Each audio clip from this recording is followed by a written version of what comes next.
Hello friends and welcome to the Miss Ink Stamps YouTube channel. This is Lauren and I'm grateful to have you here for a card making video. For today's card, I'm going to be using products from the Magic Collection like the Castle Arches dies, the Fortune Teller stamp set, and the Fortune Teller coordinating dies. I've already done my stamping, coloring with Olo markers, die cutting, and even die cut out the Castle Arches die set. So we're going to start with stenciling a background.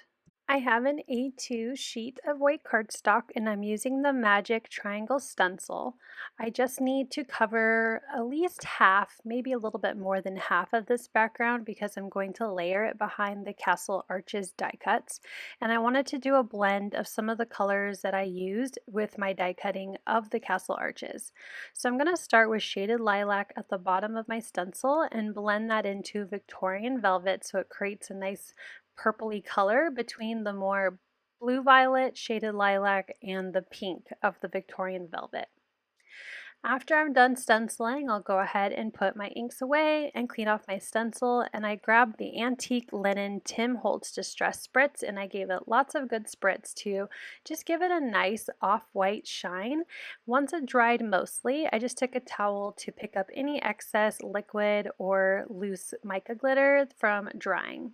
I'm going to go ahead and peel that off my grip mat and set it aside just to do any more drying that it needs. And I'm going to do a little bit more stenciling using the Perspective Floor stencil.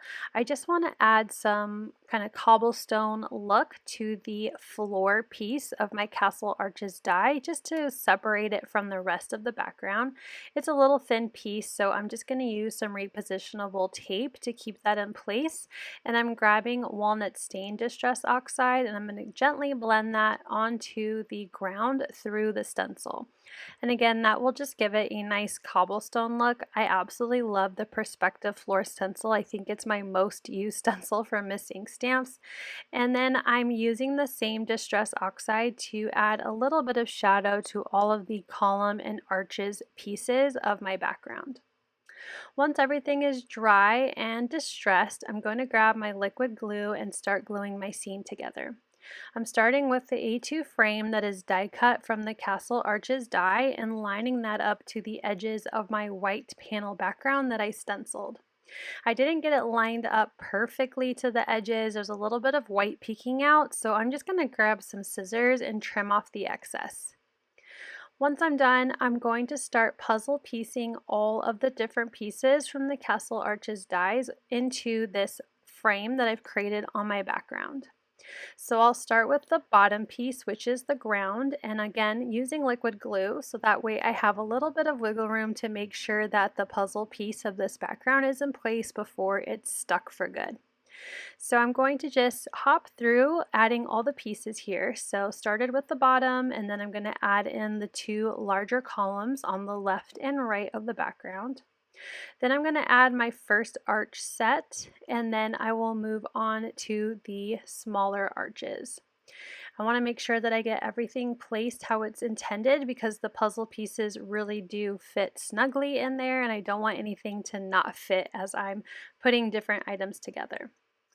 The classroom that I'm creating has a lot of fabric curtains throughout the classroom, so I thought the inside pieces of the arches would be better to have kind of a magenta. It looks a little pink here, but it's a bit of more of a magenta pink color to try and match those curtains and all the different decorations within this classroom. I was trying to give that effect with these inside pieces of the arches.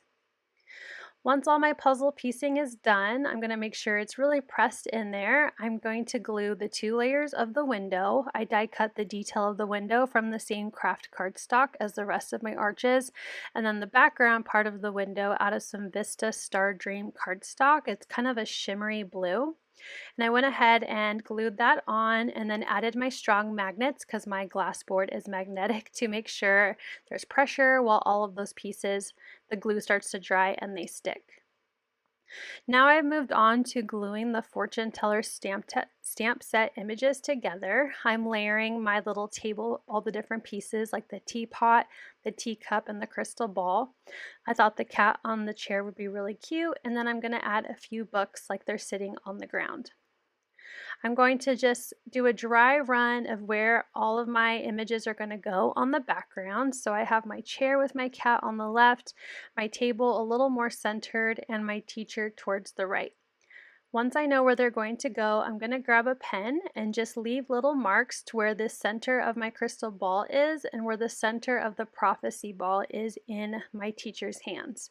So once I get those marks onto the background, I'm going to grab my hole punch. I'm going to use a little bit larger of a hole. This one's I think about 1/8 of an inch, and I'm going to punch holes where I made those little dots on my background are.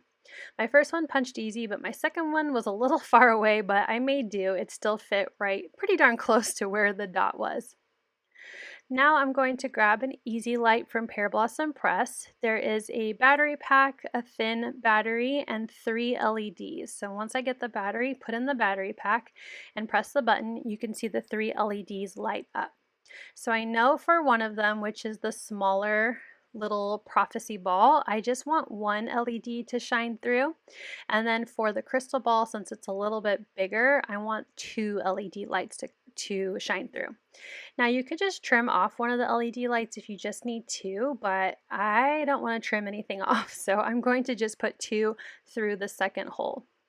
Once I have the LED, you can see it has a little yellow plastic piece. That's where the LED shines through. I'm placing them so they face out where the view is here because I'm on the back side of the card, so I want the LEDs to shine through. So I'm making sure that those LEDs are through the hole, and I'm just using some clear tape to hold those in place on the back side.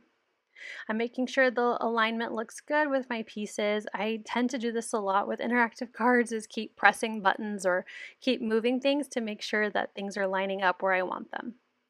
I'm going to grab some really thin foam adhesive. This is 1 millimeter thick, very thin, because I'm going to use a thicker foam adhesive when I layer my card together. So I'm trying to keep things really thin. I'm also being a little extra by trimming a piece of thin foam adhesive to wrap around the crystal ball, so that way when the light shines, when you press the button, it will stay almost as much as possible inside the crystal ball.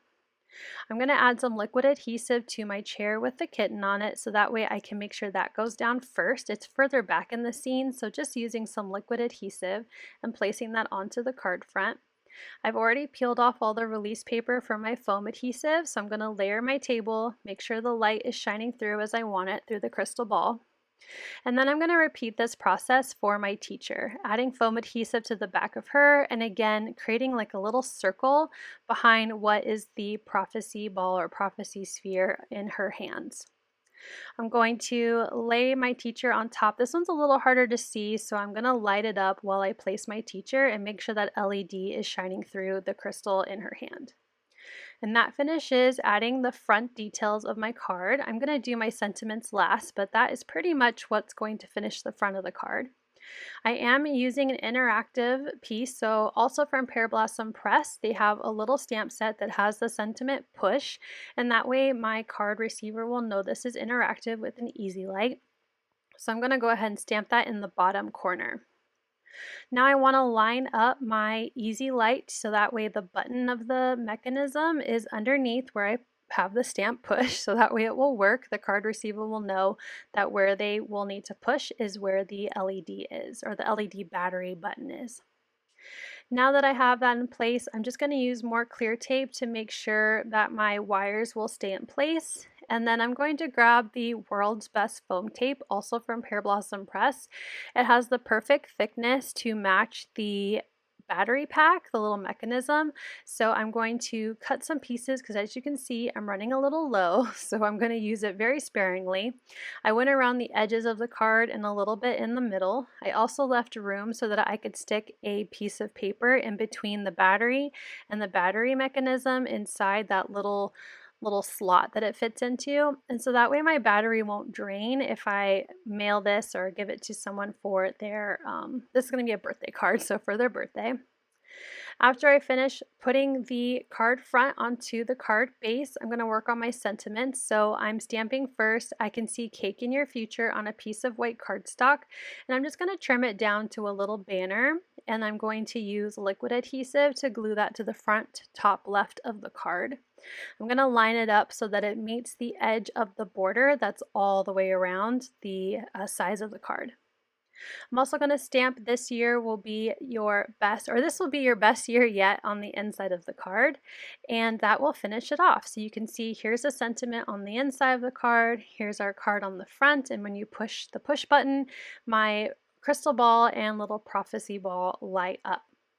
Here's a close-up look at how the card has turned out, and right after that you'll see a picture with the light activated. You can find the supplies that I used for this card down below in the description box. Let me know what you think of this birthday card as well in the comments. Thanks so much for watching. Have a great day.